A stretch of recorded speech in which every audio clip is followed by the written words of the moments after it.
Travis Bruce Murrow was a 40-year-old from Alva, Oklahoma. He was a father and professional bull rider. On August 24, 2014, he left Enid headed toward Oakwood to see a female friend. At just after 10 p.m., Travis left a message telling her to meet him at a local bar. Travis never arrived. His truck was found 4 miles away. He was never seen again. I'm Ed Densel, and this is Unfound.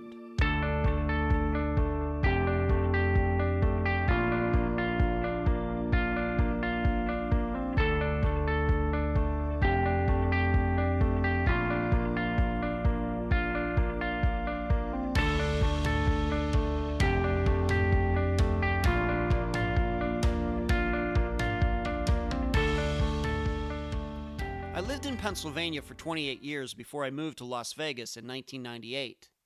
And of course now I live in Florida. But living in a couple different locations has caused me to realize something unique about my home state. In Pennsylvania, if you're traveling any kind of distance, there are usually multiple ways to get where you're going. And they all usually take about the same amount of time. For example, and you can follow along on a map. From my hometown of Leechburg, if you wanted to go to Natrona Heights, you could go through Freeport, or you could go through Lower Borough and go down Leechburg Road, or you could take the bypass around Lower Borough. Whichever direction, it takes about the same amount of time. Even someplace closer, from Leechburg to Apollo, like a 20-minute trip, you could take the River Road, or you could go through Vandergrift, then get on the River Road, or you could go to Vandergrift and go through Oklahoma. Coincidentally. It's so weird.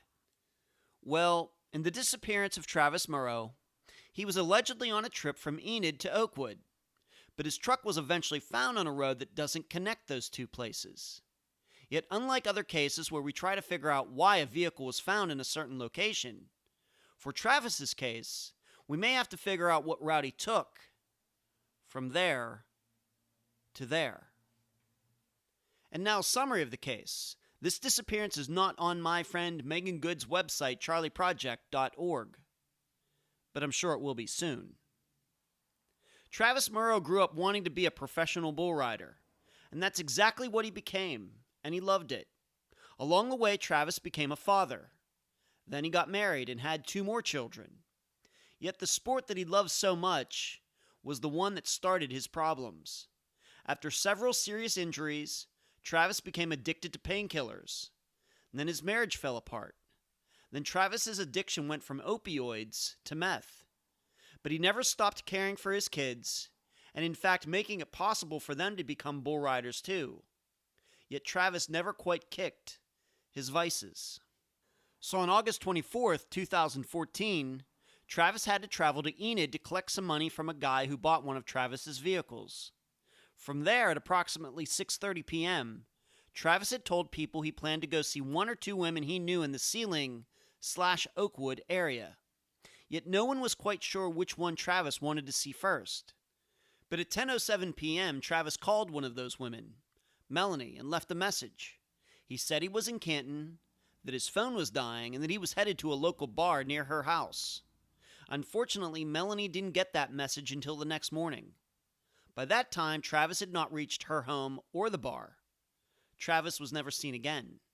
A couple days later, one of Travis's friends located his truck in an impound lot in Canton. It had been towed and it was out of gas. The facts of this disappearance could point an investigator in a variety of directions. Whatever the theory, these questions must be answered to solve this case. Number 1. Why was Travis's truck left on a road that was not on any recognized route between Enid and Oakwood? Number 2. Why did Travis say he was in Canton when his phone's last ping was from Fairview, Oklahoma, 18 miles away? And number 3. What was Travis doing in the time span between 6:30 and 10:07 when the trip to Canton from Enid only takes a little over an hour? Due to Travis's addiction and some shady acquaintances, his family believes he could have met with foul play. The guest for this episode is Travis's ex-wife, Christy Moreau. Unfound news. Did you catch my guest blog concerning Flight 370 at jeffwise.net? Please check it out if you haven't. And a huge thank you to Jeff for believing my thoughts on the quote-unquote magic side of Flight 370 was worthy of publication. Jeff, thank you. Check out his new book, The Taking of Flight 370, on Amazon. Next, since last Friday, several people have signed up to be transcribers/formatters for the upcoming Unfound volumes. I appreciate their willingness to help with this huge project, but there are still many spots open. So, if you'd like to give it a shot, and there is pay and perks connected to the work, please contact me through Messenger or at unfoundpodcast@gmail.com. Finally, I've now gotten caught up on all the t-shirts in the Unfound My Shopify store. In addition, shirts have been sent out to all of the recent guests. The supporters on Patreon and PayPal make it all possible. Thank you. Where you can find Unfound. Unfound supports accounts on Podomatic, iTunes, Stitcher, YouTube, Instagram, Twitter, and Facebook. Contribute to Unfound at patreon.com/unfoundpodcast. This week I need to thank Laura, Miranda, Angela, and Rachel. You can also contribute at PayPal, unfoundpodcast@gmail.com. That is also the email address. Merchandise. The book's on Amazon.com in both ebook and print form. Don't forget the reviews. Shirts at myshopify.com/unfound-podcast. Cards at makeplayingcards.com/sell/unfoundpodcast. And please mention Unfound at all true crime websites and forums. Thank you. So happy to have on this episode of Unfound the ex-wife of Travis Murrow, Christy Moreau. Christy, welcome to Unfound. Thank you. Let's start here. We were just talking before we started this interview. I believe that you are the first ex-wife to be on Unfound. Just very quickly, how have you found yourself in the position of publicizing Travis's disappearance? Okay. Well, Travis and I were together 14 years. Between the two of us, we have 4 children. I have 1, he has 1, and we have 2 together. And we had been through a lot together. We kind of grew up together. I've known him since high school. And despite our divorce, we still co-parented very well. Mm-hmm. And I know he would look for me. So. Wow, that's a great sentiment. That really says something. That really says something. That if you went missing, he would be in your position. Maybe he would be talking to me on Unfound instead of you talking to me. Is that what you're saying? Yes. Okay. Yes. That's interesting. That's a great way to put it. So you two knew each other since high school. So were you high school sweethearts, or did you kind of two get together after school? How did you two get together? Well, he actually went to high school with my cousin, and I had went to my cousin's house to visit a lot during the summer and on vacations and breaks, and that's where I met him. Mm-hmm. And we dated as far as I guess dating goes for sophomores in high school. And, mm-hmm. and he, that's when we first met. We didn't actually start dating again until after we had both went to college, and I had a previous marriage, and he had a previous relationship and had a son, and then we were reunited, and we were actually married in 95. 1995. Okay. Yes. So each of you had a child coming into the relationship, into the marriage. Is that correct? Yes. Okay. Yes. And then you had how many kids together? 2. 2. Okay. And so you had a couple children together, 2 boys, 2 girls, 1 of each? We have our boy together is 21, and then our daughter together is 16. Okay. And what was Travis into? Probably most interesting to me, I think that it took up maybe a lot of his time, was he was into bull riding. Yes, he was a cowboy. He rode bulls his whole life, all through junior bull riding, which is elementary up through junior high and then high school, and then on to college. He rodeoed at Dodge City on their college rodeo team. So. And would you say he was pretty good? He was pretty good. He had several injuries. When we were married, he had filled his PRCA card, so he was on the pro circuit. And yes, he rode bulls forever. Mm-hmm. So. Okay, so that was his main interest. He was a professional, but when you say professional, did he have like what we call "quote unquote" a regular job, or? Yes, he did. Okay. He did ranch work, cowboying. He worked at feed yards. He would build cattle chutes. He worked for a company in Kansas where they built cattle chutes. He was always in kind of the agriculture industry. Okay. But yes, he did have a regular job. Okay, so he had the regular job, and then he was doing this bull riding on the side. But you could still be a professional. Hey, you can do that probably and make a couple bucks there if you're good enough. Said he'd been doing that for most of his life. You said that he had a lot of injuries. Can you detail some of the injuries that come to mind? Broke his neck. Oh my. He landed directly on top of his head and fractured his C3. He actually got up and walked out of the arena on that, and went to the doctor a week later to discover that he had broken his C3. He broke his wrist and several times, ended up having surgery on his hand and his wrist. He broke his femur. Let's see, that was in 2002. And it was a compound fracture. Both ends of the bone came out the side of his leg. He has a titanium rod from his hip to his knee because of that injury. So he's had several. Wow. What was that like for you as his wife? I'm guessing that you went to see him ride at least some of the time. Yes. Nervousness, kind of a little fear sitting there in the bull ring watching. Yes. Yeah. It was a lot of nerves for sure. Mm-hmm. But I bet it was. Yeah. Okay, I bet it was. Very I'm interesting sure. lifestyle. All right, but I guess you knew what you were getting into, right? I mean, he didn't hide that from you. You knew very well that he was into that, and that you just kind of accept it. Yes. And he loved it. So what are you going to do? Yes. Yeah. Okay. You're exactly right. Okay. So, did he continue to bull ride? We know that he was 40 years old when he disappeared. Was he still bull riding, or did he give it up at some point? He had given it up. He had posted, one of his last posts on his Facebook was that he was entered in the local rodeo here in Arnett, Oklahoma, where I live, with both of our boys. Our kids bull ride as well.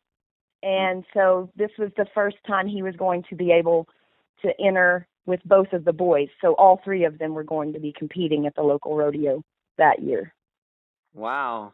And how did you, the mother, feel about that? How did you feel about your sons doing that? Same thing, right? Maybe even worse. Little nerves? My sons have ridden their whole lives as well. Okay. My oldest son went to college on a rodeo scholarship. Wow. So it has been a part of their life as well. Oh, great. Well, congratulations to him. That's spectacular. Okay. So when was that? Do you remember he disappeared on August 24th, 2014? Do you remember when that rodeo was going to be, when the three of them were going to be competing together? It was either the last weekend in August or the first weekend in September. Okay, so it was like a week or maybe in 2 weeks before. Okay, so it was fairly close. Okay. But we do know that you are not his wife. You are his ex-wife. When would you say, and I think this is going to be at least a little important to maybe understand this disappearance, when did the problem start, if you can say? Him and I divorced in 2005. we had the whole on again, off again. We probably tried to work it out at least 4 more times before we finally just had to divorce and be done.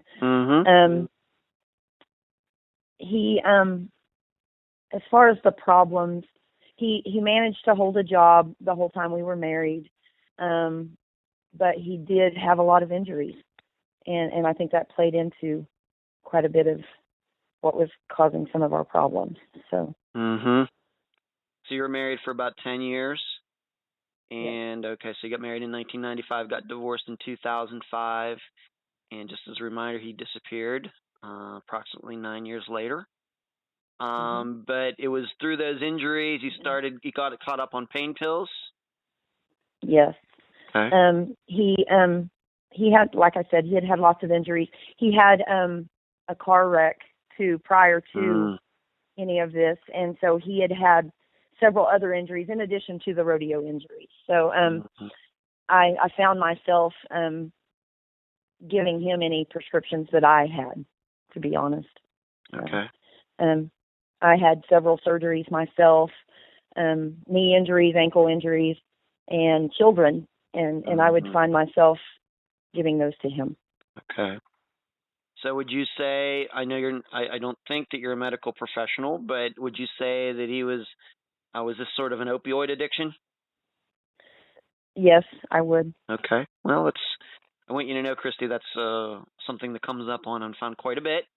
We do talk about addictions and things related to that quite a bit on this program. Sometimes they're related to disappearances, sometimes they're not. But I always want to be honest with my listeners. We're not going to get too much deeper into that, but I just want you to know that it's a very common story, on this program. And just in the wider aspect of the United States, there's a huge opioid addiction problem going on there, not just with bull riders.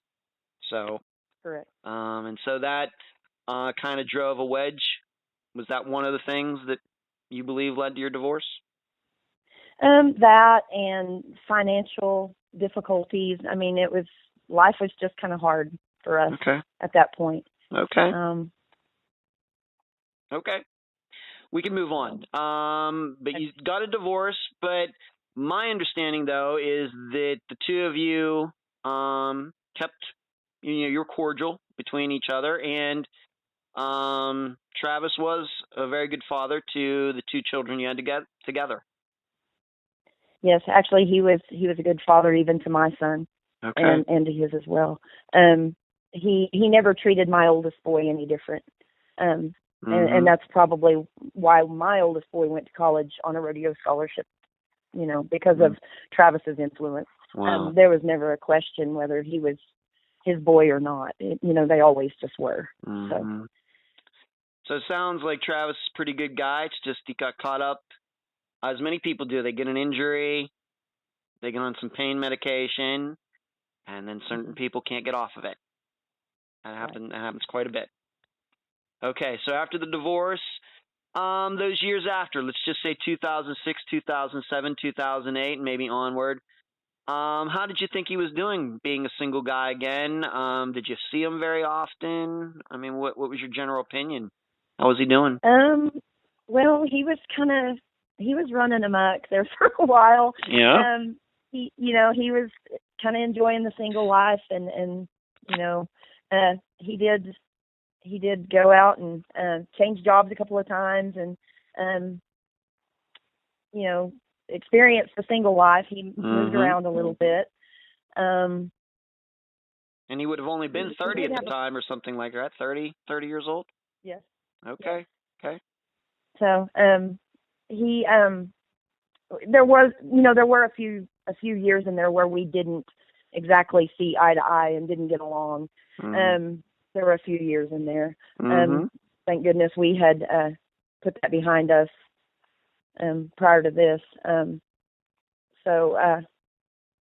There were years that we didn't necessarily communicate on such a good level as we did right before he went missing. So. Okay. But he was keeping in touch with your children? Always. Always? And did you have some sort of custodial arrangement, or did you two just work that out yourselves, or? It was in the paperwork, of course, like every other weekend, holidays. Mm-hmm. We just worked together on that. I wasn't going to keep the kids from him. If he had something come up and needed to change plans, that didn't affect what we were doing. He would still get the kids when he wanted to. He took them to all of their rodeos throughout the summer, and I would just go and watch. But he would actually do that with them. So that's kind of how it went. Did you ever maybe get any idea that over the years he was hanging out with any questionable people? And probably I need to ask, did his addiction continue? Not necessarily having issues with, I didn't necessarily know, all of the people. Most of the people that he was running around with was within the rodeo world that I had met, as far as acquaintances, but not necessarily knew them. Mm-hmm. So I knew who they were. But, that was kind of the people he hung out with and spent time with. So. Okay. But his addiction that he had while you two were married continued on? I'm assuming yes. Okay. I'm sure it did. Okay. Did he, was he working? Was he working a job, like you said, farmhand, etc., the whole way up until he disappeared in August 2014? Was he keeping like a steady job and that? No, he wasn't. He had changed jobs several times, and they're around probably 2008 on up to probably 2013. He struggled with jobs. He worked odd jobs off and on. He was living in Sealing. He had a girlfriend that he lived with, and I think she worked all of the time. But okay, she was helping him out. With her. She was helping him out. Okay. Yes. But there were, and once again, the only reason I'm bringing this up because this is public information. There were a couple warrants for his arrest, and my perception that these things have maybe gotten a little blown out of proportion. So I want to give you an opportunity to talk about them because you will see some things out there saying that, well, maybe he ran off because of these warrants. The way you understand them, and I'm not saying you have in-depth knowledge of them, but are these serious charges or what are they? There were a couple that were. In 2008, he had possession of paraphernalia and possession of CDS. 2009, I think he had a couple of driving under suspensions. But as far as the serious charges, those were the two in 2008. The other things were driving under suspension and things like that. Okay. And I think all of that had been taken care of. My understanding on as far as the warrants go is because he was behind on fines. Okay. So the warrants were not out for his arrest because of any violent felonies or any burglary, robbery, anything like that. Nothing like that. No. Okay. No. There were a couple of charges, assault and battery, and actually, one was against me and one was against my husband at the time. So there was an altercation when we were picking up children, and so there was an issue there. What year did that happen? Do you remember? I want to say 2008, 2009. I have it. Okay. So it was right along in there. Okay, but would you say that was all? Did he ever go to jail? Was that all cleared up by 2014? Yes, it was. Okay. And did I just have to ask? He never harbored any ill will. Was this just a one-time thing? Was he just in a bad mood? Did things just go kind of sideways quickly? Well, actually, him and I were having a conversation, and the person I was with at the time kind of intervened in our conversation and created that situation.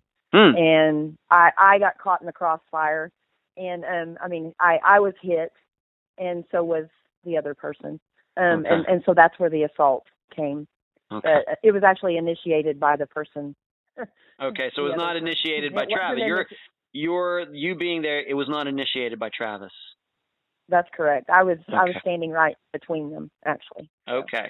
All right, but just for the record, as of his disappearance, you and Travis were on very good terms. Yes. Okay. Yes. All right. So had some things could be connected maybe to this addiction. Just we're just hard to say, but doesn't seem like that violent of a guy or anything like to me. And like you said, you had no problems, your children being around him. He was a good father. I understand that, he would, call his kids all the time, etc. Mm-hmm. Okay. Yes. Okay. Let's just talk very quickly about a couple women. You did note that when he got back, was single again. He, to put it your way, he ran amok a little bit. And these were a couple women that I think are going to play a role just in the events of the day that he disappeared. Who is Melanie Yates? Melanie was a girl that he met through one of his friends. He had actually been dating one of his friends that lived in the Sealing area, and that is Melanie. Okay. He hadn't really. It's my understanding that he hadn't really ran around with her very often. That was kind of in the later part of the probably 2013, early 2014. Okay, so that was not a woman that you would say that Travis knew back at the time you got divorced or shortly after that? No. Okay, so that was a woman he met later, like you said, maybe 2012, 2013, and we will talk about the guy that she knew that was the common, I guess, mutual friend of both of them here in a moment. There is another woman, April. Unfortunately, I did not get her last name. April. Her last name is Gore. Like Al Gore? Gore. Yes. Okay. Just like Al Gore. Okay, yes. April Gore. And any idea how they met? And I think when you said that he was living with a woman in Sealing, this is the woman you meant? Yes, that's correct. He was living with April. Okay. April and I had been friends. We had worked together, and April and I had known each other. Travis had also known her husband. They had rodeoed together. And so it was just, we were all just kind of mutual acquaintances. We all knew each other. So that is how he knew April. All right. So I'm guessing it sounds to me like you knew April a lot better than you knew Melanie. Yes. Okay. Yes. How would you, in your opinion, once again, I know you're your ex-wife, you have your own private life, just what you can remember about Travis and these women. Of course, we know this disappearance is going to be 5 years old here in August, but back then, do you think that he was serious about either of these women, or these women he just saw once in a while, but he did live with one of them? Do you think that these relationships were going anywhere? Your opinion? Yes. He was serious with April. They were, she was really good to him. She was really, really good to him. And he was serious about her. I don't know exactly what the turn of events was that caused them to break up, but I haven't really asked her that. Okay. But no, she was very good and very supportive of him. So she was good to him. Do you know approximately the year that they broke up? 2012, 2013, or? I want to say 2013. Okay. All right, we're going to talk about one more person, and this is the mutual friend of Melanie and Travis. His name is Tony Howling Buffalo. That is his real name. So he's Native American? Yes, that's correct. All right, that's why his name is that. Okay. My understanding is the two met through bull riding. Yes. Tony and Travis also rodeoed together through the junior rodeos and high school rodeos, things like that. So yes, that's how they knew each other. Okay. Did you ever have an opportunity to meet Tony? Did he ever come over to your house, or you met him at some of these events? Yes. He never came to my house or anything like that. Mm-hmm. But yes, we've seen Tony out at all of the rodeos and things like that. So, right. Yes. Okay. And you stated that Tony and Melanie were a couple at one time. Yes. The way you, once again, I know that you don't know these private lives. Maybe you heard that since 2014, since Travis's disappearance, but you learned that at some point before Travis and Melanie kind of got together a little bit, that Tony and Melanie were a couple. Yes, that's correct. Okay. All right, let's move up. So we've covered a few people, names that the listeners will be hearing here in a bit.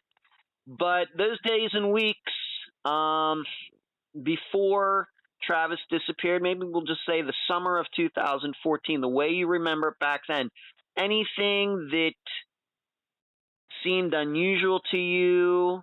Maybe you were seeing him once in a while, or you were talking to him. Of course, your kids were talking to him. Anything that during the summer of 2014 maybe seemed a little bit odd or out of the ordinary compared to the prior years, the way you look at it? No, actually, he was doing much better. He had rented a house with a roommate. He was working. He was starting to do better.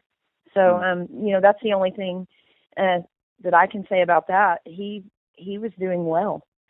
So okay. And get along. He was calling your kids. They were hanging out with him. They were going places. Like you said, you even credit Travis with eventually getting your son from another relationship into college. So obviously he was tutoring or mentoring your son fairly well.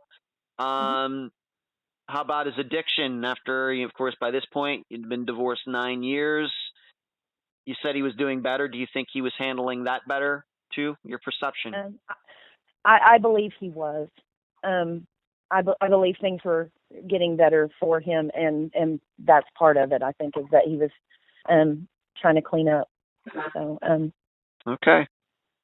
Any money issues, or like you said, he wasn't with April anymore. He found a roommate, and this would have been in Alva, Oklahoma. Yes, Alva? in Alva. Yes. Alva, Oklahoma. Okay. And he had a roommate, and he was during around the time he was driving your son's truck. Would it be the son that you and he had together, or the son that you had from a different relationship truck? My oldest. Your oldest. So, yes, it was my oldest son. Yes. Okay, so he lent it out to him, or he just kind of gave it to him? He was loaning it to him. Yes. Okay. How long had that been going on? That entire summer? Yes. He needed it to get back and forth to work. He had a vehicle that he had sold to a friend of his, but I think it needed some repairs and things like that, and it wasn't something that he could afford to fix. So I think he sold it to his friend. Okay. So he was driving my son, yes. All right, and this will be the truck later that's discovered, and so it actually wasn't Travis's truck, it was your son's truck when we talk about that later. Correct. Okay.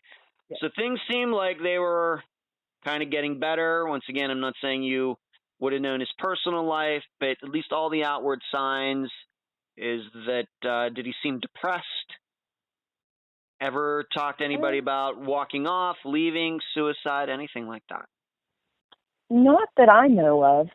He had, like I said, he had been doing very well. The Saturday prior to his disappearance, he had actually went to the rodeo in Cherokee, Oklahoma, with my oldest son. He was involved in things still.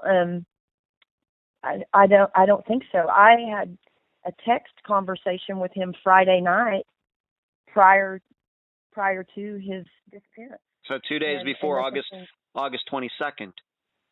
Yes, that's correct.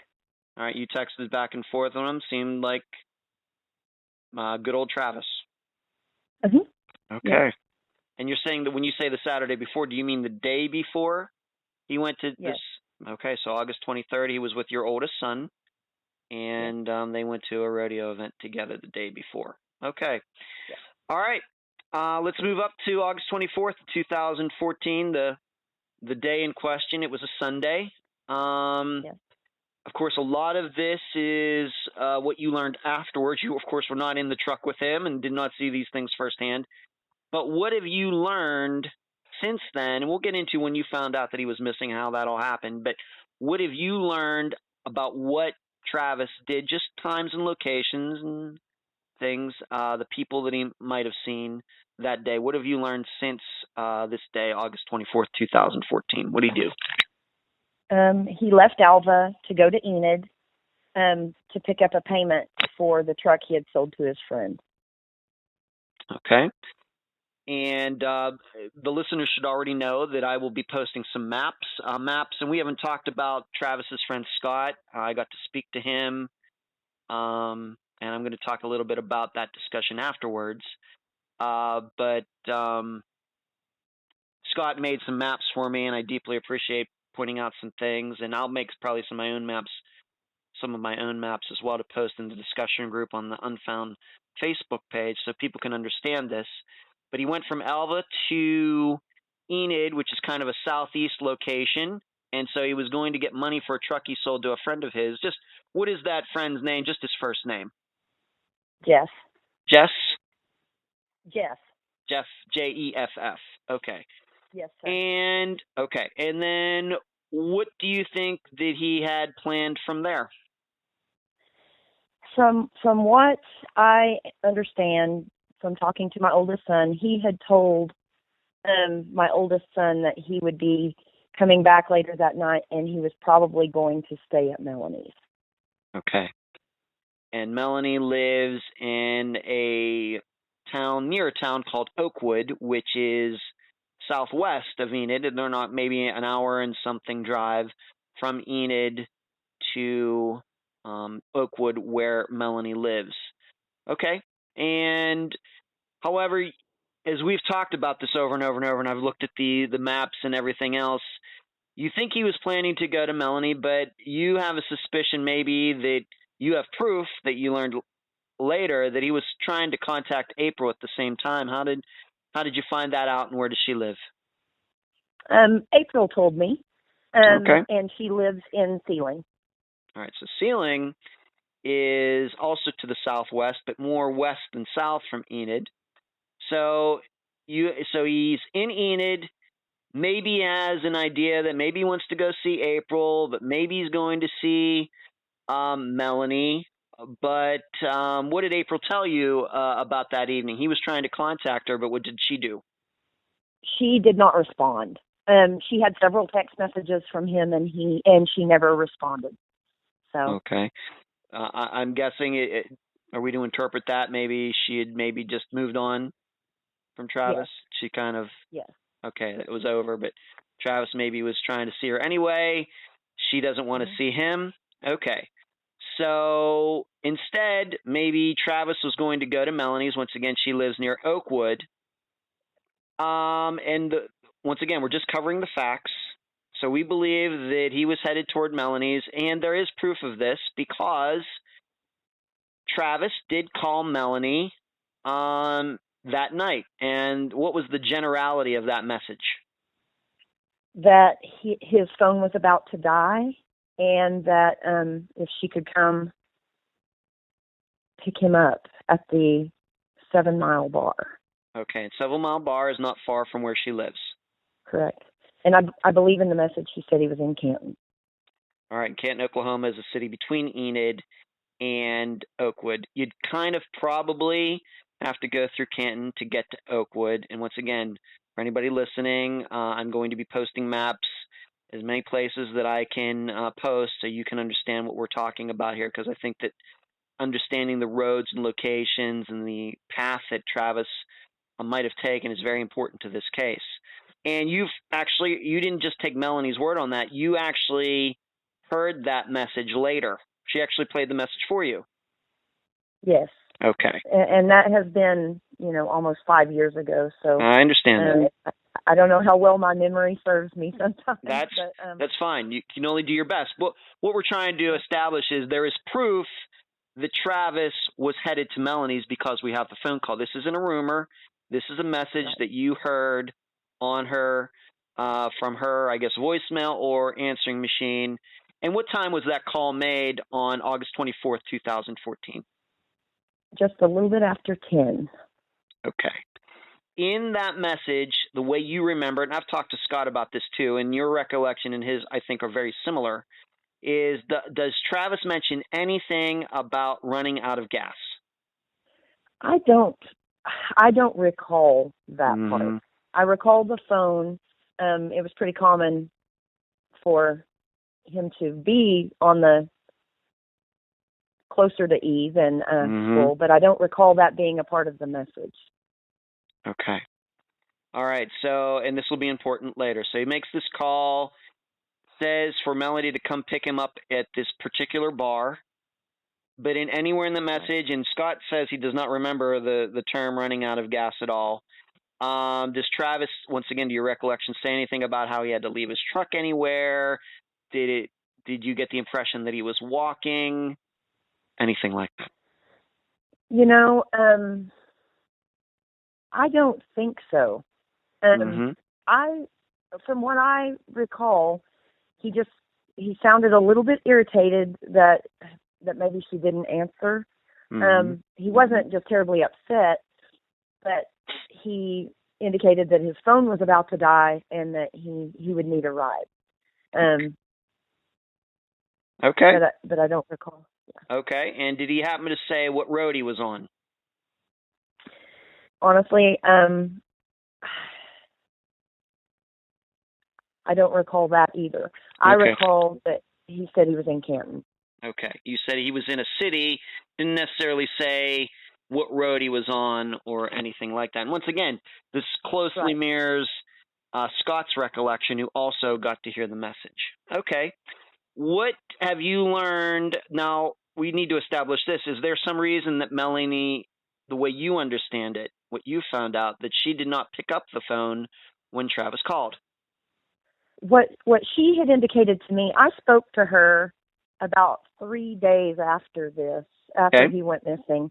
Okay. And she indicated to me that she had told him she was going to bed at 10 o'clock. And so that was why she didn't answer when it was shortly after 10 that he called. Okay. And according to what Melanie told you, when did she actually end up hearing this message then? She said she didn't see it or see that she had a message until the next morning. Okay. So just to put this in the timeline, Travis is in Enid. He decides that, and my understanding is that he might have been in Enid around at the latest 6:30 in the evening. Then he decides to drive to Melanie's, and there's a lot of time space in there, which we'll talk about later. But at approximately 7 after 10 that night, he calls Melanie. She doesn't pick up. And she told you because she went to bed at 10, maybe she turned the ringer off on her phone. Who knows? She didn't hear the phone ring. Right. Okay. All right. And then she didn't even know that Travis called until the next morning. But even though Melanie missed Travis's call at 10:07 that night, she did tell you, though, that she did pick up the phone later for somebody else that called. She personally told you this? Yes. Okay. And who was that person that called her 23 minutes after Travis called? Tony Howling Buffalo. Okay. And did she tell you what that conversation was about? Let's not try to interpret her feelings or anything, but just did she tell you what the conversation was about?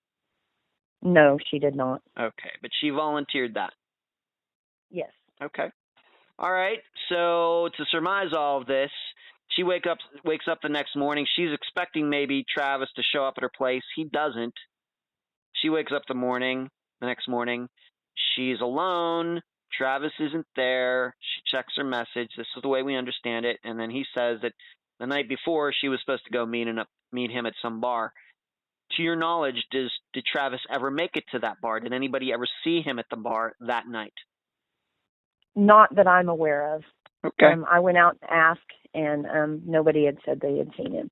Okay. So he said he was headed to that bar, but once again, to your knowledge, and you've been working on this case, the police have done what they could do for 4.5 years, and nobody's ever come forward to say that Travis was seen at that bar. That's correct. Okay. The next day, that would be Monday, August 25th. When did you or someone else get the word that Travis might be missing? How did that all happen the next day? I received a phone call from my oldest son that he had went by his dad's work. He normally stopped by on his way to college and would take him a Dr. Pepper and some candy. And my oldest son had called and let me know that he was not at work and that his phone was going straight to voicemail. At that point on Monday morning. So Monday morning, maybe at 9 a.m., 10 a.m., something like that? It was probably about 10 when my oldest son called me. Okay. All right. So as soon as he hears this, what did you do? Let me just ask you this. What did you think when he told you that? What did you think? Your first impression? I thought he may be in jail. Okay. Got in trouble for something? Maybe Travis didn't have a driver's license, did he? No, he did not. Okay. So maybe that's a possibility. He got pulled over for driving without a license. Okay. So your first thought, he might have got put in jail. Maybe it would have to do with these warrants, or maybe he did something new. So did you call around? Did your oldest son call around trying to track Travis down? I had told my son just to go on to class and not worry about it, and I would deal with it. And so I called all of the sheriff's departments in the area. That's when my oldest had told me what the plan was, that he was going to Enid and then had planned to come back and probably stay at home. So that was kind of the area that I focused on, was the local police departments and sheriff's departments in that area. Okay. And we have to, once again, he had to go to work on Monday morning. So if he went down to Melanie's, if that was his plan, and of course he didn't disappear, he's way down there in Oakwood. And I actually mapped this out for myself and the listeners. It's about an hour and a half drive from Oakwood the whole way back up to Alva. So he would have had to have left at like 6:30 in the morning on Monday morning to make it to work on time back in Alva. That's correct. So, something like that. Okay. Yes. And did you, when you were calling around on Monday, did you actually talk to Melanie that day, or you said you didn't talk to her for a few days? Did you try calling her? I spoke with her on the 27th. Okay. Was the first time I actually spoke with Melanie. I was calling sheriff's departments, hospitals. I did go ahead and call all of the local hospitals as well, to see if there had been an accident or something. And that's when that we had exhausted all of that by Monday evening. And so that's when I called. I was actually got in touch with April first. Okay. And so you reached, just though to be clear, did you try calling Melanie that Monday? To your recollection? No. Okay. No. Okay. So we have Monday, called around, nobody's seen him. No appearances of him at any hospital. Of course, he was going toward an area not near where you live, correct? Oakwood is not near where you live? Okay. No, it is not. So you wouldn't share maybe the same police or same sheriff's office, anything like that. So we moved from Monday, still nobody's heard from him. He hasn't called you or any of your children. We get to the next day, and then it wasn't maybe more of the same on that Tuesday? Once again, the best of your recollection. Yes. That is, I believe it was the Tuesday when I posted a post on Facebook, hey, if anyone sees Travis, have him call me, please. Okay. So I believe that was on Tuesday. That is also when I called. I spoke with April, I spoke with Scott, and I had also called Travis's brother. Okay. And I had been in contact with his mother as well. Okay. And when you talked to April that Tuesday, that would now be August 26th, is that when you found out that he had been texting her, trying to reach her that Tuesday? Yes. On that yes. The Sunday? Okay. Yes. And at that point, if you can say, did she offer up any opinion on what could have happened to Travis? Because I'm going to guess maybe she knew, even though the two weren't a couple anymore, she might know a little bit more about Travis's private life than you did at that point. What she told me that day was she's actually the one that pointed me in Melanie's direction. She knew that they were having some sort of a relationship, friendship, whatever you want to call it. April is the one that told me to contact Melanie, that she may know. Okay. All right. And that might go in line with what your oldest son told you? Yes. About, him planning to go sell his truck and then maybe go to Melanie. So now two different people are telling you kind of the same story. That's correct. Okay. So, once again, as you've already stated, on Wednesday, this would be the 27th of August, a Wednesday, you finally get to speak to Melanie. And yes. We've already talked about the answering machine. Is that the point you got to hear this answering machine message? Yes, I sent her a couple of messages on Facebook Messenger, and she responded. She did call my phone number. I had put my phone number on there for her to call me, and she did, and we spoke. And that was when I heard the message the first time. And then I think she played it again when I was with Scott at a different time. Okay. And please explain the conversation. Besides hearing the message, just explain the conversation the way you recollect it. The conversation with Melanie? Yes, please. Okay. I had told her that we were looking for Travis, and that April had let me know that he may be seeing her, and that may be where I needed to start looking. And she, at that point, indicated that she had been looking as well. Okay. And so she said that Travis never made it to her place, of course, and she never did go up to the bar to find out if he ever made it there. I mean, what did she ever explain explicitly what she had done since maybe Monday morning when she discovered that Travis didn't end up at her place? Did she give you any idea of what she had done personally? No, she did not. Okay. All right. Did she have anything to say about Travis during this conversation? She had later sent me a couple of text messages, like screenshots of their text messages. I don't know. I really don't know what that was about. It had nothing to do with whether he was coming over or not. It was more so banter, kind of back and forth, kind of flirtatious type text. It wasn't anything of any relevance about where he was going or what he was doing or anything like that. Okay. Okay, so we have a guy who was headed to, I don't know if we call her girlfriend, but a romantic interest in Melanie, and he never got there. And of course, at this point, not only is Travis missing, but the vehicle he was driving, your oldest son's truck, is missing at that point too, correct? Yes. Okay. All right, now we move to what we generally call an Unfound the rest of the case. We're going to get a little bit more. We're going to continue on to get a little further out from the disappearance date, and also we're going to go back and maybe pick apart a few things in a little bit more depth. At what point do the police actually become involved? Who files the missing persons report?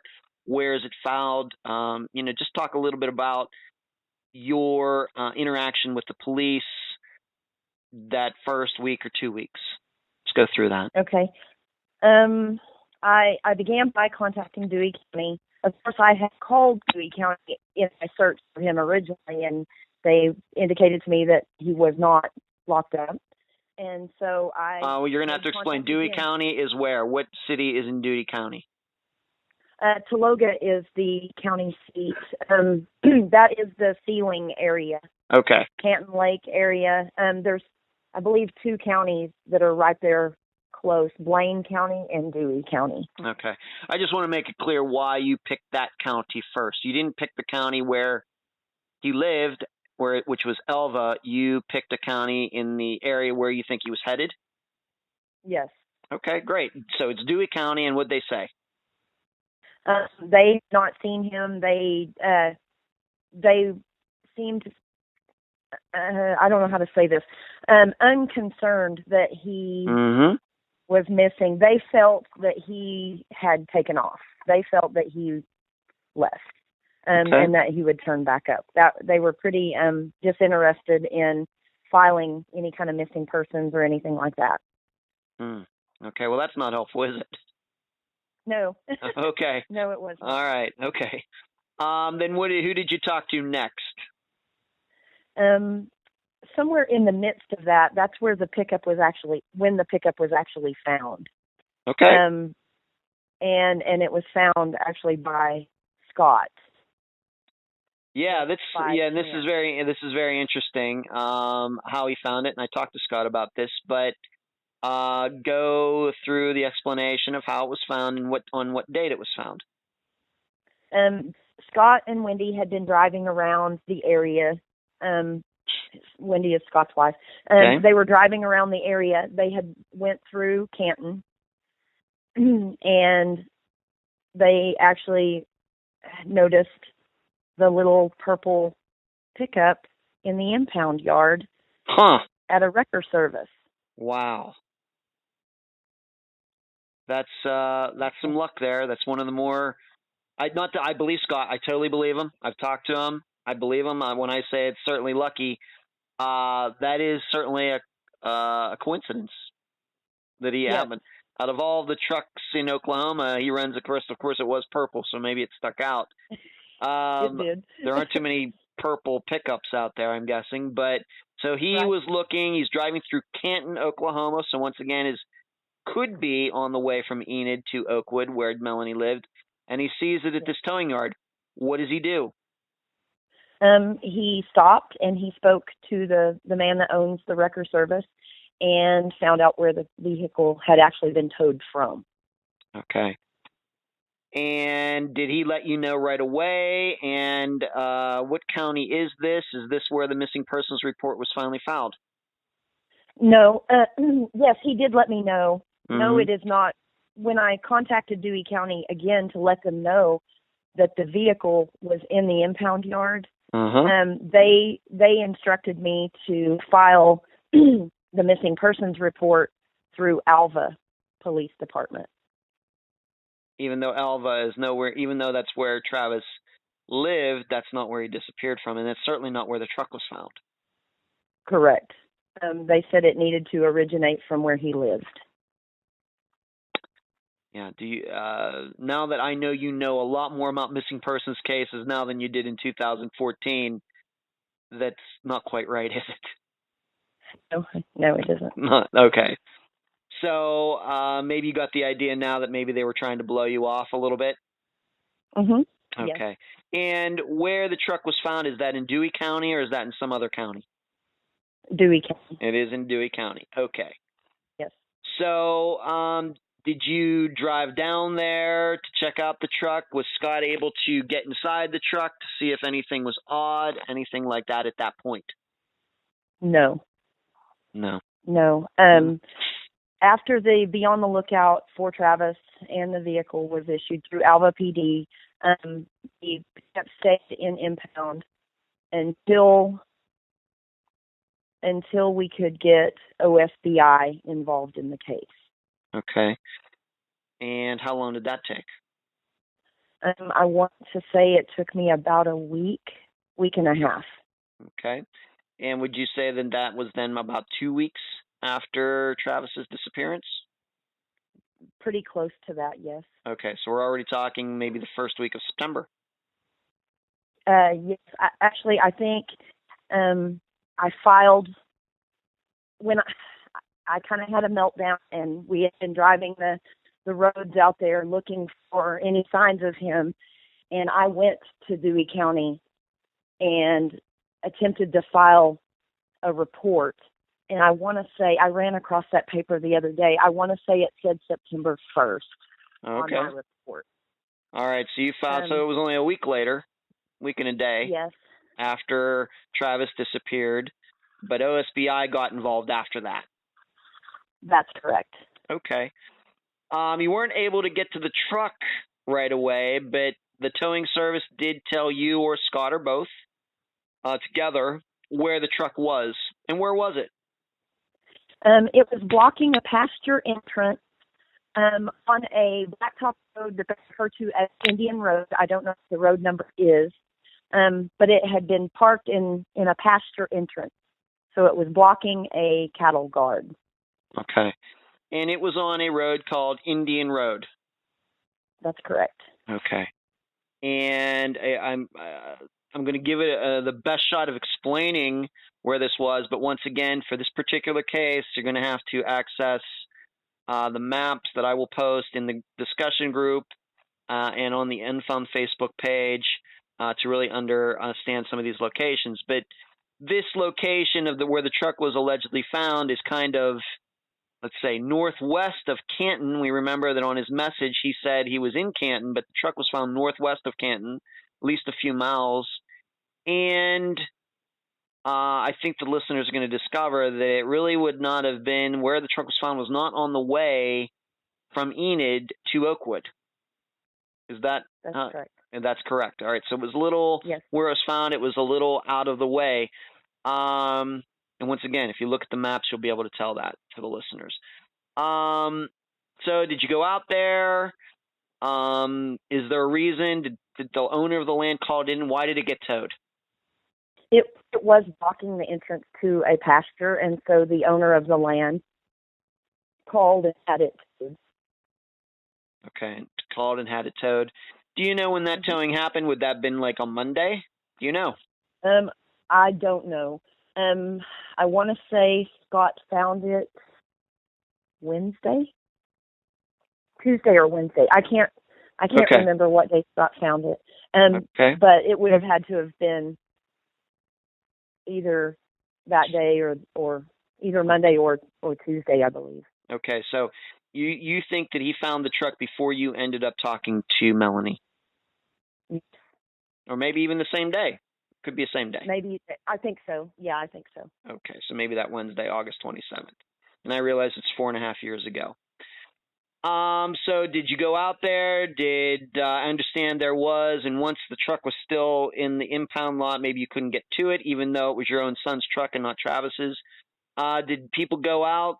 Did you go out to that area? I know Scott went out to that area. Did you start looking around, walk the area? What kind of searches were done where this truck was allegedly towed from? Yes. It started, Scott and his wife and April, they all went over there that day after the pickup was found, and they were walking around the ditches in the road area around that where the pickup was. Mm-hmm. I went later that evening. I had worked that day, and so I went later that evening and did the same. Okay. And how long would you say that these searches, and was the owner of that land, I mean, was he fairly nice about going out there and trying to find Travis? How was he or she? Well, it's a she. Honestly, I don't know if we ever had contact with her to search her property. Mm-hmm. So I don't know if we actually gained permission to go onto the property. I don't believe she lives in the area.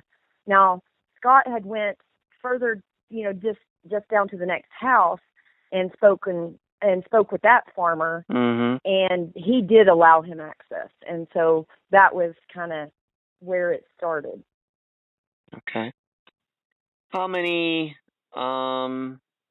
searches would you say were done out there? Would you say that they were quite extensive? Up and down the road, off the road? Right. Several of us had went numerous times to up and down the road area. We did hire a private investigator last year who helped coordinate another search. Mm-hmm. And so we had several volunteers for that.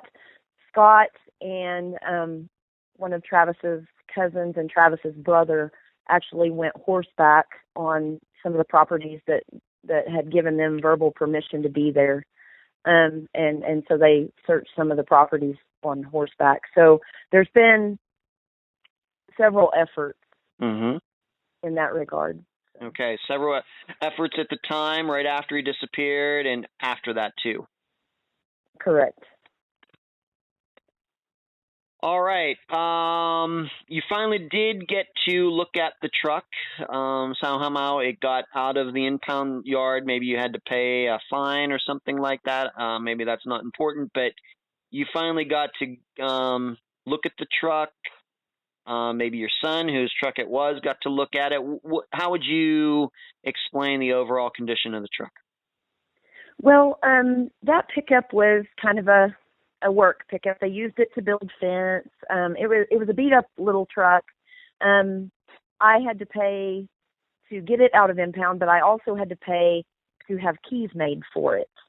The vehicle was locked, and so I had to have keys made for it to be able to get in it and even to start it. So the pickup was, it had some things in the back, a spare tire, some trash, but it had been taken to Dewey County to be processed. Okay. After I paid for it to be out of impound and paid for keys to be made, the wrecker service took it back to Dewey County. And when you say Dewey County, you mean the actual police department, the sheriff's office? Correct. Yes. All right, the ones that blew you off before. Correct. The ones that said you should go back to Alva. That's correct. Okay. And do you have any specific idea of what they did in the truck? Did they fingerprint, anything like that, or did they just kind of look at it and then let it go? It was my understanding that they were going to fingerprint. I don't know. I'm kind of unclear on whether they did that or OSBI did that. Okay. But they did search and nothing was found out of the ordinary in the pickup or anything. Okay. Now, one of the important points about this case is I'll remind the listeners that the truck was found the way I would explain it. It seems in an out-of-way point, but the listeners will make their own decision. But not only that, was it out of gas? Yes, it was. Okay. Knowing Travis the way you do, does that surprise you? No. Okay, please explain why. I've had to take a gas can and gas to him on several occasions. He was known for running on the back half of the gas tank. So it wasn't necessarily out of the ordinary to have to take him gas. All right, so that's not so unusual, maybe. Okay, maybe it's unusual for me. I haven't run out of gas in a vehicle in probably 20 years, so it might be unusual for us, but maybe for Travis, not as much. Not as unusual. Right. And the truck, once again, anything that maybe your son, being it was son's truck, anything he noticed that was unusual about it, being that he would know the truck better than anybody else? It was relatively clean, actually, which was kind of surprising. There was not a whole lot of like cups or any kind of food wrappers or anything in the vehicle, which was kind of surprising to me. Okay. But there was, we have to remember, Travis is missing. The truck was missing until it was found a few days later. His phone is missing, correct? The phone was not in the truck? That's correct. All right. All right. And then he had a bag, a backpack or something that he usually had with him that was never found either. That's correct. A duffel bag. A duffel bag. Mm-hmm. All right. Anything? So that was gone too. Never been located. Mm-hmm. Yes. All right. So he made it clothes and whatever else in there. So you could believe that it kind of looks like maybe he runs out of gas, even though the truck is a little bit out of the way once again. And he starts walking, takes the bag, locks the vehicle up, and then calls Melanie after he runs out of gas. Of course, we know that she doesn't pick up. That's a very, looks like a plausible scenario. Yes. All right, and then for some reason, he never makes it to the bar, and he vanishes, and that's why you and I are talking now. Did the police ever look into his phone? Do we know that the last call that Travis made was to Melanie? Do we know that he called anybody else after that? What do we know about the phone, his phone? His phone, that was the last phone call that I believe he made. He was attempting to maybe get onto social media. It's like he was maybe on Messenger or something of that nature. Mm-hmm. When the phone actually died. It had been pinged, according to police, it had been pinged off of a cell tower in Fairview, Oklahoma. Huh.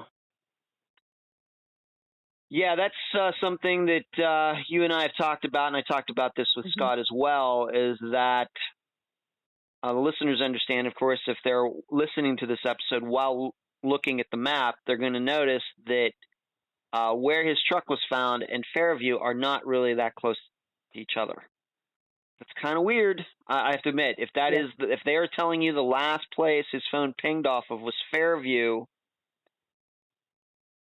that's have in the last 4.5 years, has anybody been able to explain that? No. All right.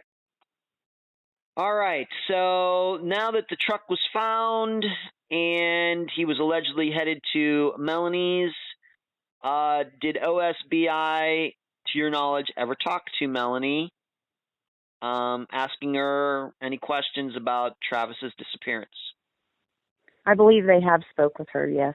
Mm-hmm. And she, once again, we'll go over her story. She doesn't pick up the phone that night. Next morning, she gets the message.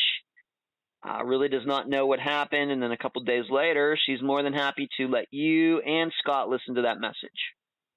Yes. And it is, and to your opinion, it is certainly Travis on the phone. Yes. Okay.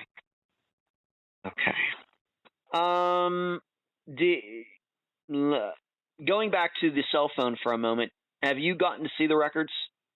Do they have the records? Of his cell phone? Yes. I don't know if they do. It was like a prepaid phone. I don't know if those were ever obtained, to be honest. Okay. I've never seen them. Okay. So you're not sure? Possible? I'm not sure. We don't That's know. Correct. I would say that if it was just a regular phone plan, then I would say it's very, very possible to get the records. But if it's one of those pay-as-you-go phones, it's going to be tough. If they haven't gotten them by now, it's going to be a little difficult. My experience. My experience. But okay. So it's possible that he maybe called somebody else. When she didn't pick up, he might have called somebody else to pick him up. Maybe he was trying to contact somebody through social media. But to your knowledge, nobody has ever come forward since August 2014 to say, hey, yeah, Travis tried contacting me through Facebook. Has anybody ever done that? No, they have not. Okay. Now, we've talked about Melanie. Let's go back to somebody we've already talked about. We're going to talk about Tony Howling Buffalo a little bit. Now, this is important because, once again, he says that he called Melanie the same night that she didn't pick up for Travis. She allegedly did pick up for Tony, who called approximately 20 minutes later. And it's important because Tony really doesn't live that far from where Travis's truck was found. Right? That's correct. Okay. I think it's about 7 miles. Not very far at all. He has been asked about that night simply because he does know Travis, and they knew each other for decades because they rode bulls together. What does he say about what he did that night? He said that he had been out looking for his dog. I believe he had taken his girlfriend to work. She did work at a convenience store, and that was my understanding, that he was looking for his dog. So he admits being like out of the house that night and somewhere. Yes. Yeah, but we doubt that a dog would run 7 miles away. or 9 miles, or Right. however far it was to Right. Travis's truck. But that is Tony's story. I guess he never admits that he ever saw Travis that night, and really there's no proof that he saw Travis that night. That's correct. Okay. But can you explain maybe the recent relationship between Tony and Travis the way you understand it? And first, please explain, how would you even know about this? When Travis was with April, Tony was dating Melanie, and I think they would hang out together of an evening and things. I think that Travis spent, when he wasn't working and living in Sealing, I think he spent a significant amount of time hanging out with Tony. Mm-hmm. Okay. So, and did Tony know that Travis was now having some kind of relationship with Melanie? I believe so, yes. He did know. All right, you suspect that he did know. Once again, you don't know Tony personally. But I've been around him in the rodeos. I mean, I've spoken with him on numerous occasions, face to face and things like that. But as far as knowing about all of his life, no. No. Have you ever had an opportunity to talk to him since Travis disappeared? I spoke with him one time on the phone. Can you detail that conversation? He was rather incoherent. I believe he was intoxicated. He had offered at one point in that conversation to give me money, to help, I guess, I'm assuming with my kids. I told him I didn't need his money per se. I just needed answers. And so that was kind of the conversation. Okay. He told me that, of course, he didn't have anything to do with this, and that he was real sorry we were going through that, and that he offered me money. Okay. All right, and we have to remember, you said he seemed to be high or drunk or something, so we really don't know if anything that he was saying was serious or not. He might have just been saying he was going to give you money because he was drunk. Maybe. Or maybe he was really trying to be nice. Okay. You said that the police have talked to Tony Howling Buffalo about Travis's disappearance? Yes. Okay. And have they asked him to take a polygraph test about Travis's disappearance? They have. Okay. And has Tony done that? No. Any reason, to your knowledge? Not rumors, but to your knowledge? No. That's a rumor. I won't go there then. Okay. No. To your knowledge, he has not taken a polygraph test. That's correct. All right. We're not sure why he hasn't. Maybe he doesn't feel like he has to, or we just don't know. But to your knowledge, OSBI has never told you that he took a polygraph test. That's correct. Okay. Do you even know why OSBI ever talked to Tony in the first place? I believe because he had said he had been down that road and was looking for his dog that night. Okay, that was enough to get them interested in him. Of course, maybe they found out then that Tony and Travis knew each other. Do you think it also could have been for the reason that OSBA found out that Tony and Melanie used to be a thing, and then Travis and Melanie were now a thing? Yes. Is that possible? I believe that would be a part of it, yes. Okay. Does Tony Howling Buffalo have a criminal record? Yes. Okay. And listeners can check that out for themselves. All right. So we're just not sure what to think. Does live kind of close, 7 to 9 miles away. Melanie claims that Tony called her that night, and if she picked up the phone at 10:30, then she would have realized that Travis wasn't there yet. Hard to say. But she did volunteer that Tony called her. She didn't have to say that, but she did. Let's talk about Melanie again. Has her story for the night that Travis disappeared stayed consistent, as far as her alibi goes? I have heard her report different versions. I have not personally had contact with her since about 2 weeks after Travis went missing. She was calling Travis's mother and talking to Travis's mother about hers and Tony's continued drama.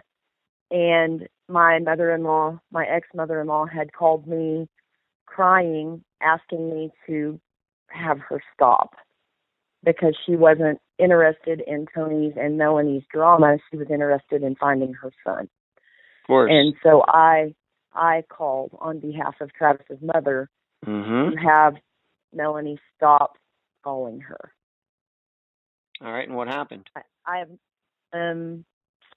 She, of course, tried to tell me the significance that she had in Travis's life, and that, of course, I'm the ex-wife, and so honoring my wishes was not a part of her concern. She ended up blocking me from both her phone and social media, and not that I had really attempted to contact her anymore. I really had nothing to say to her. I just needed her to leave Travis's mother alone. Okay, but because of that, you calling her, she blocked you, and you haven't talked to her since. That's correct. Well, I say that I had a text conversation with her about a week and a half ago. You did? Okay. And what was the content of that conversation? I asked her to agree to the polygraph if she wanted to clear her name. Okay, and what'd she say? F off.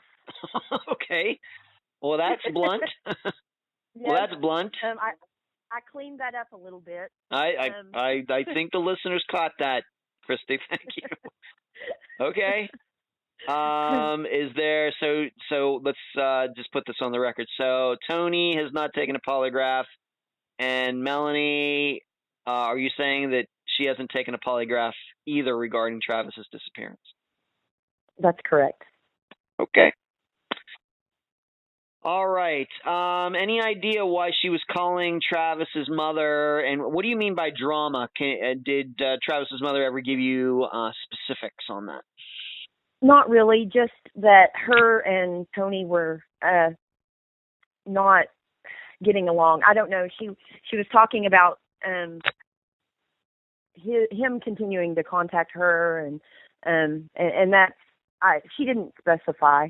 Okay. So she just said drama. So something, yes. Maybe Melanie was distraught about Travis disappearing, and she just wanted to vent on, and then Travis's mother just didn't want to hear it.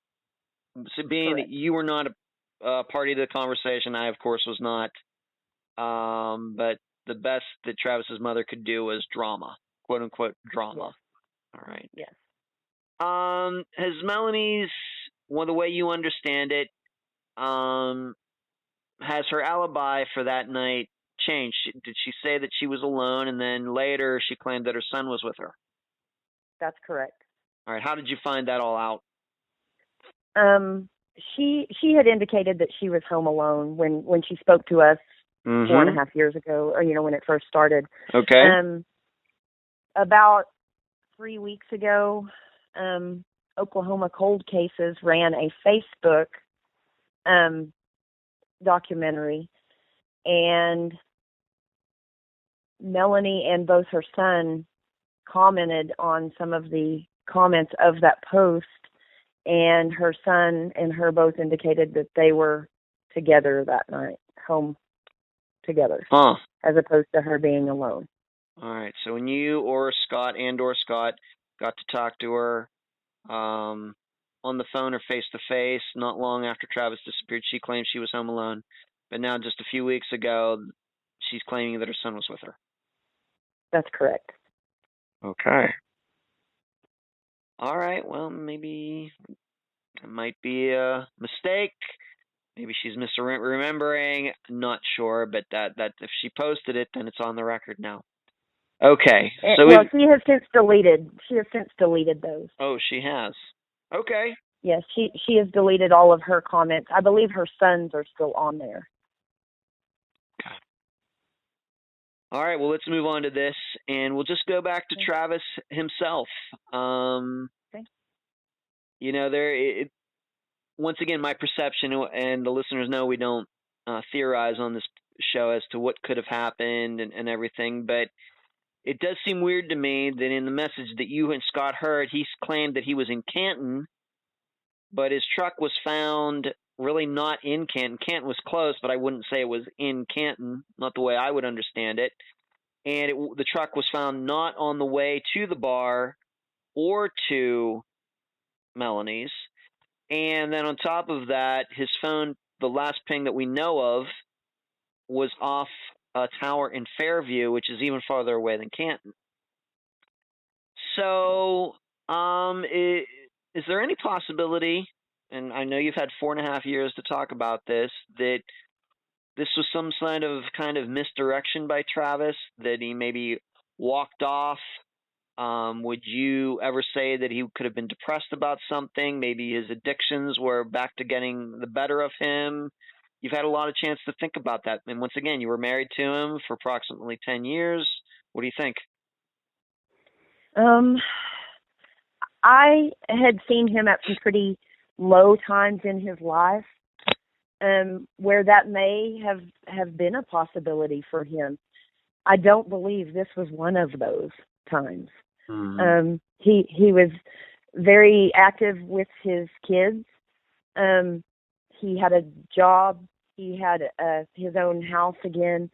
Things were really looking up for him, and I don't feel that would have been an answer for him at this point in his life. Okay. So you totally dismiss the idea that maybe there was some misdirection, because there is a case that probably I will talk about in my summation that reminds me a lot of Travis's case that happened, I believe, in Minnesota for a young man much younger than Travis, where he said he was one place, but then his car was found in a totally different place. And I will talk about that in the summation. But you do not believe this was some sort of misdirection on his part, some sort of plan of some type. Okay. All right. When we started this conversation out, you are the ex-wife of Travis. What has this been like for you?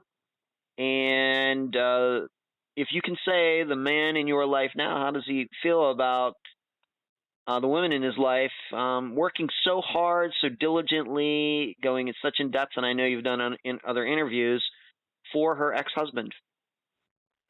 Well, it's been really, really hard for me and for the kids.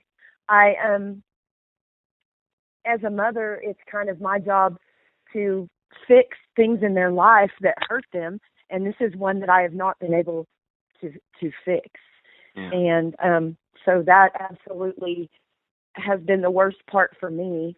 I've watched my children suffer panic attacks, issues with depression. I've watched my children have night terrors, and it's just devastating for them, and it's horrible for me to have to witness that.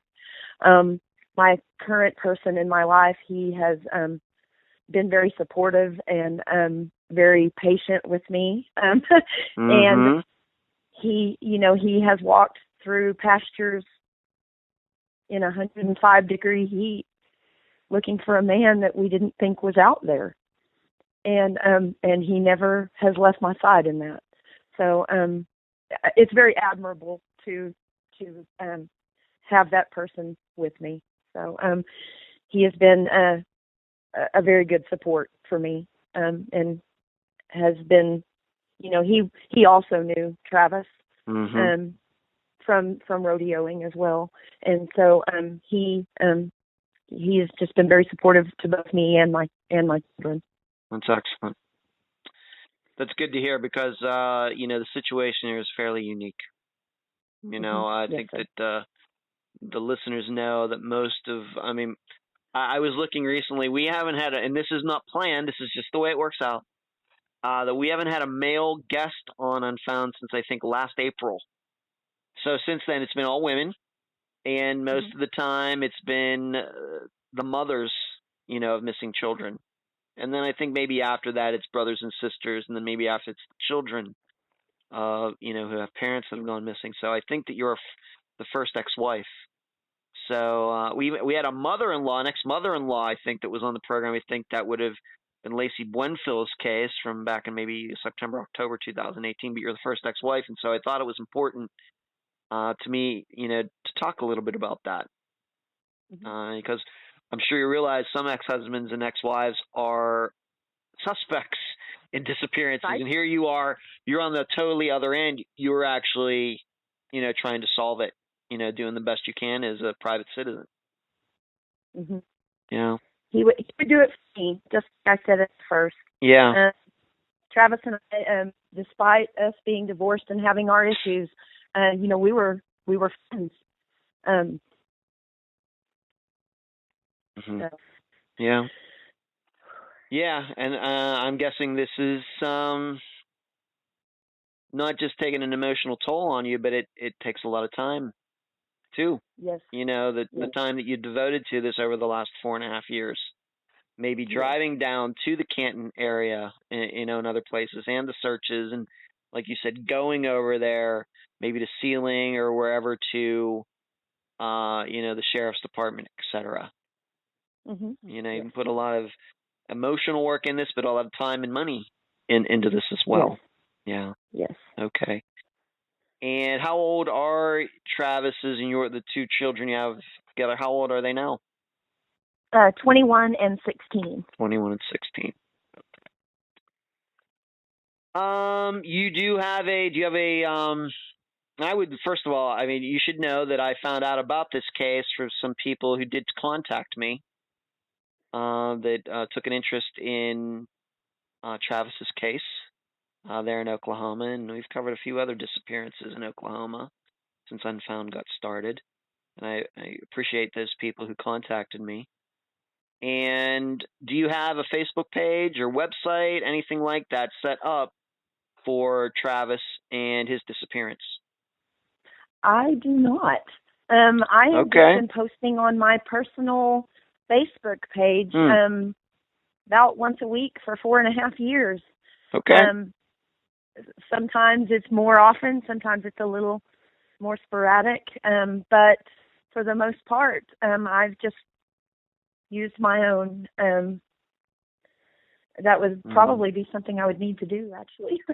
That should be fairly high on your to-do list.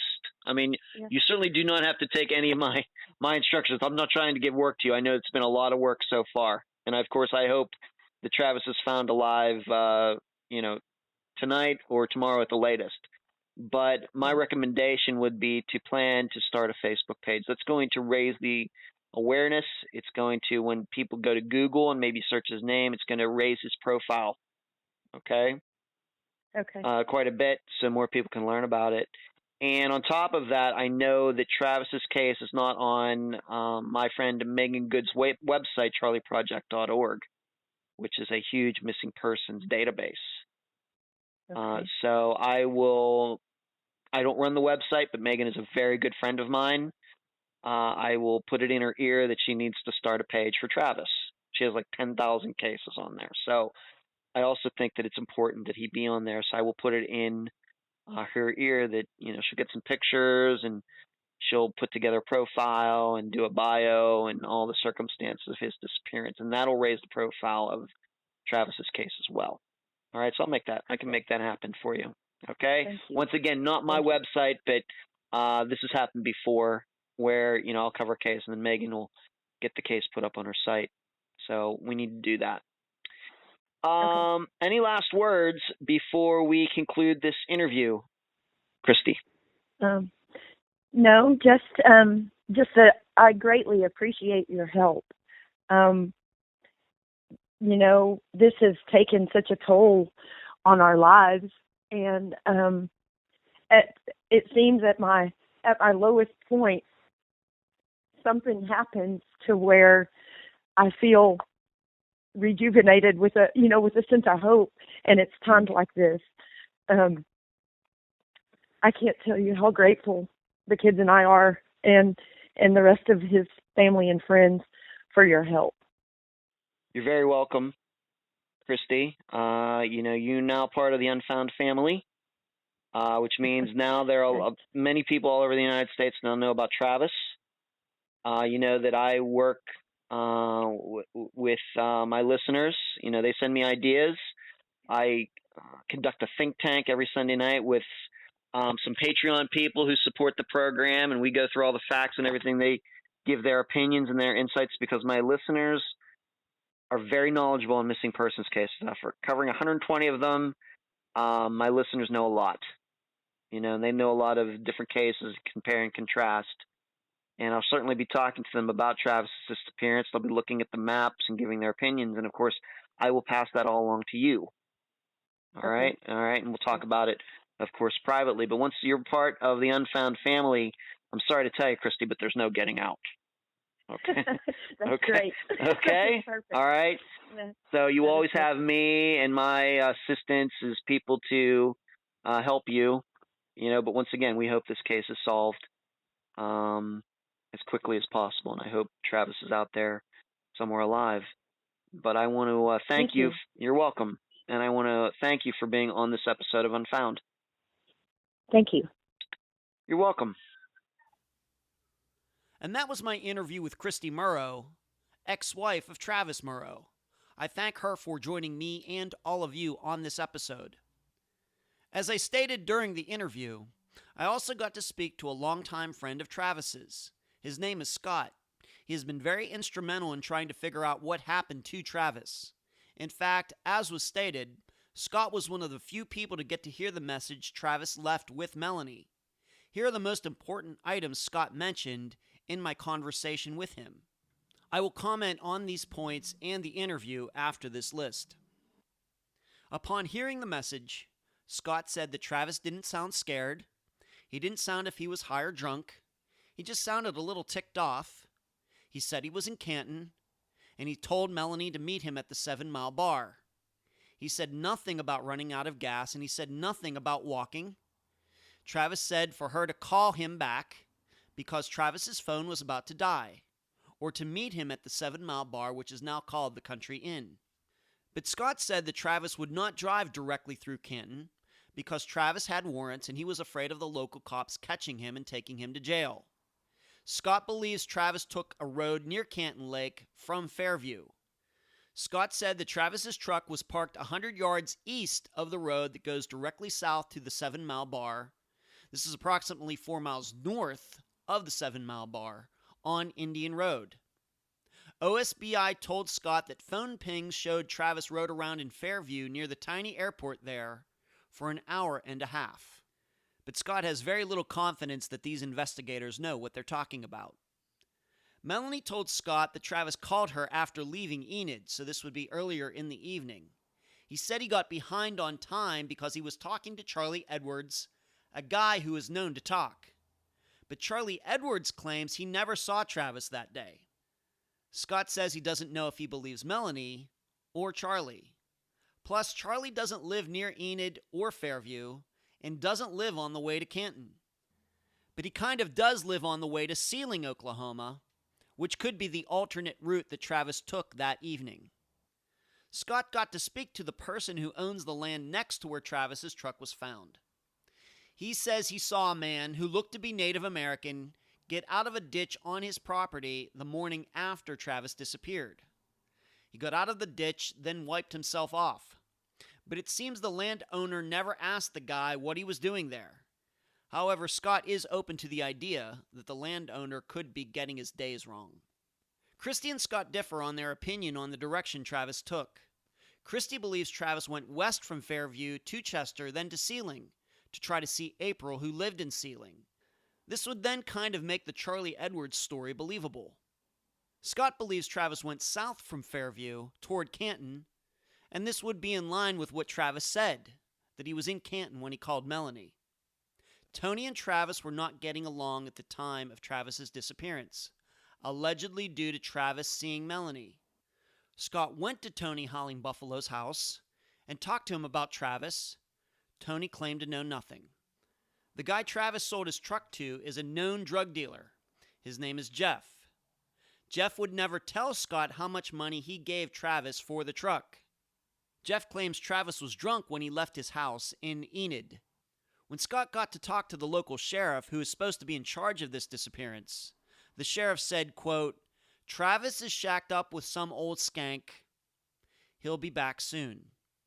The sheriff was more concerned about throwing Travis in jail for his warrants than actually finding him because his family was concerned about him. And those were my notes from talking with Scott. Yes, lots of info to be added to what we already learned from the interview. Since this is an audio program, I don't want to keep referencing the map, the locations, etc., because I know most of you listen while you're in the car or at the gym or somewhere where you can't listen and look at a screen at the same time. So I'm going to keep my summation of Travis's case fairly simple. Here are my points.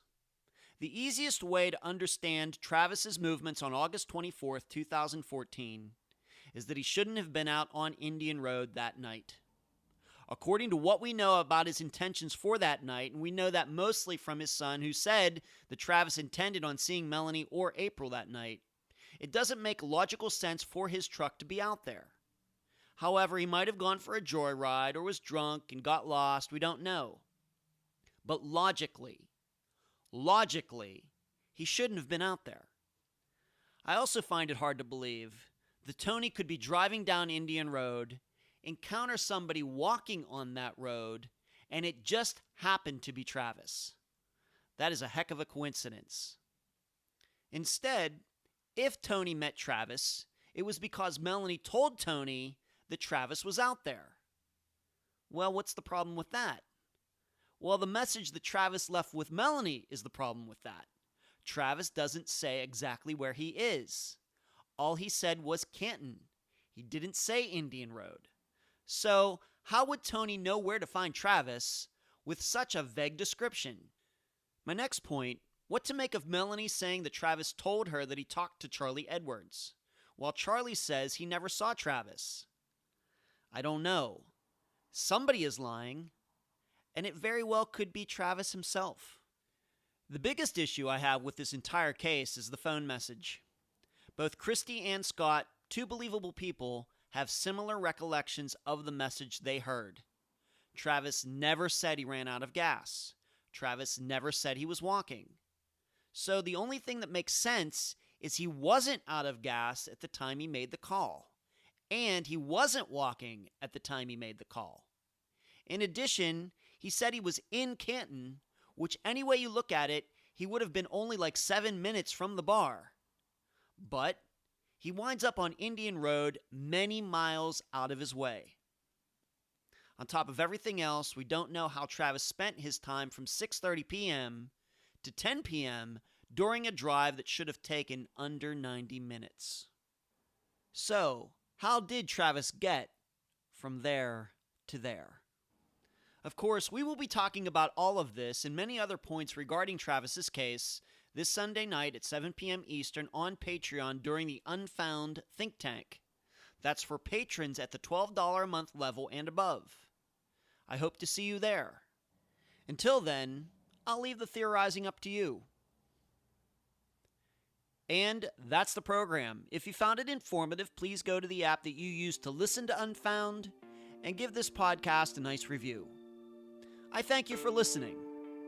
I'm Ed Densel, and you've been listening to Unfound.